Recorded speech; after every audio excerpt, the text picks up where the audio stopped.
Peter and Lisa with me. Delighted to be joined by them both. They're a little bit crazy. Yep. In a really positive way. I love listening to Pete She talk. was very good. Yeah, he's just so inspiring. I love listening to him talk. Come It makes on me now. laugh. Pete and I have been together, we've been married for 34 years. So it doesn't matter what happens in our lives, we're just two very tough, resilient people. And it's just a case of whatever it takes. We've not experienced a lot of sadness in our life before, so sadness is not a natural emotion that comes to me. And I think that's really helped with, firstly, the shock of Pete's diagnosis, but then being able to adapt. Well, I've got 21-year-old boys. Our house is still full of happiness. Every time someone walks in that door, we make sure that they feel special, that they're not coming into a home where we're going to have a pity party and feel sorry for Pete. We're all mad as snakes, we have fun. Nothing much has changed in our lives in terms of what we like to do. We're very social. We see bands, we travel, we call on resources that help people with mobility challenges. We've reconnected with friends that we haven't seen for a really long time. So the amount of love and friendship we have in our lives is so positive, and that's sort of the scaffolding that keeps me up, I suppose. I think this sort of occasion's also good for our friends and family to come to as well, to give them an opportunity to feel like they're being involved. Kick into the realism of it all, 'cause Yeah. it's very real. Seeing Pete and taking on this new career, I've never seen him so happy, never seen him so fulfilled. These last 2 years, I've seen him grow as a person, growing with confidence as a person. If it's 5 years, if it's 10 years, whenever it is, I want to be the person who provided some hope for that next person down the track who will contract MND. I've actually seen him look healthier, which is just bizarre. So I think probably the biggest challenge for me is I'm a fiercely private person when it comes to the family. Now our life is very public. Our home is our sanctuary, but now our home is a very public place. So we have carers in 5 days a week for half a day. So gone are the days of running up and down the passageway with no clothes on. That doesn't happen anymore, yes, sadly. Sadly for Pete. So we made sure that at this stage we're not having people in on the weekends.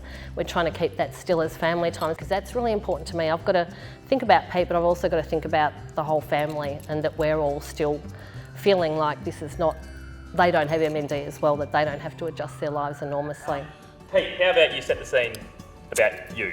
You know, I'm probably representative of most of the people in the room that, you know, led a normal life, and, you know, you work so much of your life and whatever else. As Lee said, we've known each other since we were literally teenagers, and yeah, you know, lucky enough to find each other and hammer out a really, really loving relationship over a long period of time. That liberating experience of getting it all out there again, I find that the more I talk, the more I understand what's going on, the more I figure it out for myself, the more I learn just something a little bit more about myself. And that, of course, all changed a few years back. I started getting some symptoms in my arms. So my left hand and my right arm were just sort of, you know, a bit blurry, a bit fuzzy. So got an MRI taken, and I was recommended to have some surgery, and basically lost the use of my right arm from the surgery. And then for the next 18 months or so, it would have been neurologists looking under rocks and seeing what they can find and all that sort of stuff. And yeah, it wasn't until late 2019 and sort of confirmed again in February 2020 that it was MND. So, of course, that changes things up a little bit. But it didn't, you know, probably as bad a period was that 18 months of not knowing and the uncertainty associated with that. So, yeah, when the diagnosis was turned up, well, you know, it was hardly good news or anything else, but, you know, okay, this is what it is. So that was, you know, really the start of that journey. And, you know, Lisa talks about how we as a family unit and how I've adapted and whatever. Oh, look, it's, you know, it's take 2 hours to work through it all, and you know, really sort of, I don't have all the answers, right? I don't know why I feel the way I feel. It's just who I am. I think I'm fortunate in having a naturally positive attitude towards life, But I was really, really determined that this isn't going to define me. I'm not going to be the bloke who, drags his feet around and can't rise above what's a kick in the guts. Really, just good experience just to get it out there and just it's that two-edged thing of helping others, but also just helping my own head get around what's going on. So really important. The house is full of happiness and love. We've got 2 dogs. They're fiercely protective of Pete. Even their lives have changed. Oh, you're here too, aren't you? Yes, you're here too. You're here. You're a bit fat. We're going to smash the travel out this year. I think that's our one goal. Just travel as much as we can. We're going to take off to Noosa in July for a month, trying to avoid 1/3 of the winter. We're not looking too far forward. It's no point in doing that.